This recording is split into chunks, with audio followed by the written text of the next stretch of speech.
মা আমিনার দোলায় দেখো দোলে মিমের ফল, দুনিয়া করে পাবে না গো যাহার সমতল। একটু টোনটা দাও। মা আমিনার দোলায় দেখো দোলে মিমের ফল, দুনিয়া ঘরে পাবে না গো যাহার সমতল। সে আসার পরে পড়ছে দেখো, আসার পরে পড়ছে দেখো সারা জগৎ কোল। কি পড়ে? বলে লা ইলাহা ইল্লাল্লাহু মুহাম্মদ রাসূল, লা ইলাহা ইল্লাল্লাহু মুহাম্মদ রাসূল। মা আমিনার দোলায় দেখো দোলে মিমের ফল, দুনিয়া ঘরে পাবে না গো যাহার সমতল। মা আমিনা বড় চিন্তা করে আল্লাহর তরফ থেকে কি খবর আসে, কি খবর দেয় আল্লাহ। কবি ছন্দের মাধ্যমে লিখছে দেখুন, পিতার ছায়া ছিল না মাথায় নবী জন্ম নিল যখন, শুধু ছিল মা আমিনা ছিল না ভাই বোন, শুধু ছিল মা আমিনা ছিল না ভাই বোন। নবী জন্মকালে এতিম বলে মা আমিনা ভাবে, আমি করব কেমন লালন পালন খোদা গো কি হবে, আমি করব কেমন লালন পালন খোদা গো কি হবে। তখনই এক খবর আসে, শোনো আমিনা বিবি, তোমার কোলে নাজিল হলো খোদার শ্রেষ্ঠ নবী। আল্লাহ স্বয়ং তার লালন পালনে নিয়েছে গো ভার, আর জিবরিল আমিন থাকবে হয়ে ওর পাহারাদার। ও সৃষ্টি কোলের শিরোমণি, সৃষ্টি কোলের শিরোমণি হবে নবী কোলের মোল। দুনিয়াতে যার নাম হবে মুহাম্মদ রাসূল, দুনিয়াতে যার নাম হবে মুহাম্মদ রাসূল। মা আমিনার দোলায় দেখো দোলে মিমের ফল, দুনিয়া ঘরে পাবে না গো যাহার সমতল। এই বিনা দানার খেজুর কি করে হলো, কোথা থেকে এলো? এই দুনিয়াতে বিনা দানার খেজুরের ঘটনা কোথা থেকে শুরু হয়? কবি ছন্দের মাধ্যমে লিখছে দেখুন, একদিন আমার নবী যখন দিন প্রচার করে, ইসলাম প্রচার করে, ওই বেদিনরা কত আঘাত দিয়েছে, কত কষ্ট দিয়েছে। ওই কেউ ওই পাথর ছুঁড়ে আঘাত করেছে, কেউ নাড়ি ভুঁড়ি চাপিয়ে দিয়েছিল। আর আমার নবীকে কতজন কত প্রশ্ন করতো।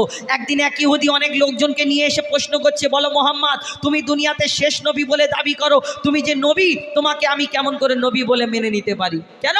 তোমাকে আমি একটা পরীক্ষা করব, ছোট্ট পরীক্ষা। ইহুদি ঘর থেকে ফোন দিয়ে এসেছে যে এমন আমি পরীক্ষা করব, মোহাম্মদ জবাব দিতে পারবে না। কি পরীক্ষা? শোনো মোহাম্মদ, আমি এই পকেটে করে একটা খেজুরের দানা এনেছি, খেজুরের আঁটি, শুকনো খেজুরের আঁটি বার করে বলে, শোনো আমার তুমি যদি সত্যিকারের নবী হও, তোমার আগে অন্যান্য নবীরা এসেছে, কত মজেজা দেখিয়েছে, কোনো নবী মুর্দাকে জিন্দা করেও দেখিয়েছে, কিন্তু তুমি মোহাম্মদ, তোমাকে আমি এই পরীক্ষা করি, তুমি এই খেজুরের দানাটা আমার সামনে পুঁতে দাও, আর একদিনেতে একটা গাছ বের করে দেখাতে হবে। একদিনে একটা গাছ হয়?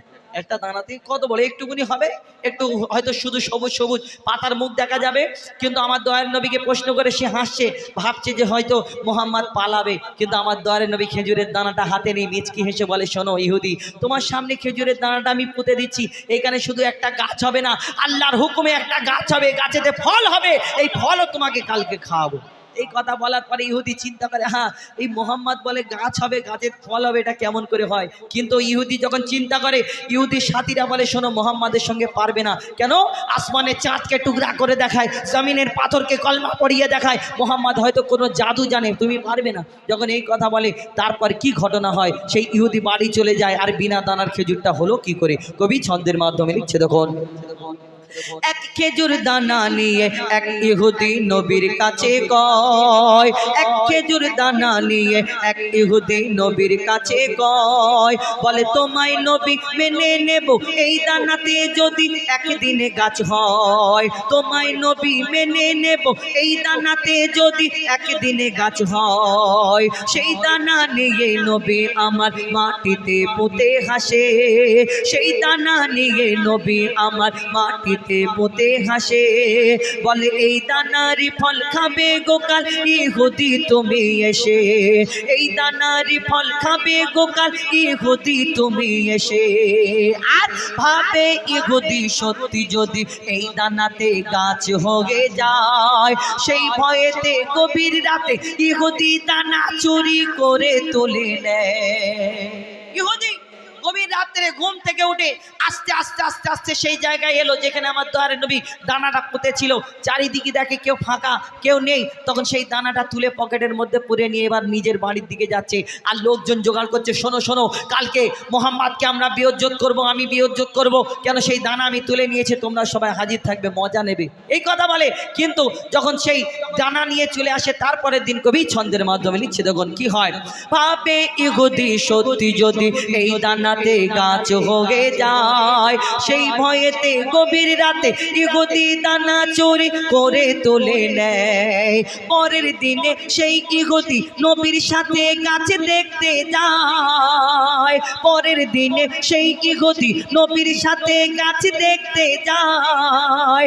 গিয়ে দেখে সেথায় গাছ হয়ে ফল ভরে রয়। নবী তাকে নিজের হাতে সে গাছের খেজুর খেতে দেয়। আর খেজুর খেয়ে বলে, ইহুদি এর দানা কোথায়? আমার নবী বলে, তোমার কথা মোতাবিক আমার কথা মোতাবিক কাজ হয়েছে, খেজুর হয়েছে, খেজুর গাছে খেজুর হয়েছে, কিন্তু তোমাকে খেজুরও খেতে দিয়েছি। কিন্তু সেই ইহুদি তখন আমার দয়ার নবীকে নত হয়ে প্রশ্ন করে, বলে, মোহাম্মদ আর জীবনে তোমাকে প্রশ্ন করব না, একটার উত্তর দিয়ে দাও, আর কোনোদিন প্রশ্ন করব না। কি উত্তর? তোমার খেজুর গাছ হয়েছে, খেজুর হয়েছে, কিন্তু খেজুর খেয়েছি, কিন্তু খেজুরের মধ্যে দানা নেই। একটা জায়গায় 3টে 4টে খেজুর খেলাম, সব খেজুর খাচ্ছি, কিন্তু খেজুরের মধ্যে দানা নেই। আরবের বুকে এত খেজুর গাছ আছে, সব খেজুরের মধ্যে যদি আটি থাকে, দানা থাকে, কিন্তু তোমার এই খেজুর গাছে খেজুর হয়েছে, খেজুরের মধ্যে দানা নেই, কি ব্যাপার? আমার দয়ার নবী কাউকে কোনোদিন কষ্ট দিতেন না। মায়ের নবী তাকে যদি ডাইরেক্ট বলে কষ্ট পাবে, আমার দয়ার নবী তাকে কি উত্তর দেয়? আর সেই ইহুদি সেদিন কি করেছিল কবি ছন্দের মাধ্যমে লিখছে, দেখুন। সেই খেজুর খেয়ে বলে, ইহুদি এর দানা কোথায়? নবী বলে, যে গাছের দানা, নবী বলে, যে গাছের দানা রাতে চুরি হয়ে যায়। সেই বিনা দানার গাছের খেজুরে দানা কি আর হয়? ইহুদি তখন লুটিয়ে পড়ে, ইহুদি তখন স্বীকার করে, মোর নবীর কাছে বল। আর কি বলে? তুমি খোদার সত্যি নবী মুহাম্মদ রাসূল, তুমি খোদার সত্যি নবী মুহাম্মদ রাসূল। মা আমিনার দোলায় দেখো দোলে মিমের ফল, দুনিয়া ঘরে পাবে না গো যাহার সমতল। সে আসার পরে পড়ছে দেখো সারা জগৎ কো, লা ইলাহা ইল্লাল্লাহু মুহাম্মদ রাসূল, লা ইলাহা ইল্লাল্লাহু মুহাম্মদ রাসূল, লা ইলাহা ইল্লাল্লাহু মুহাম্মদ রাসূল।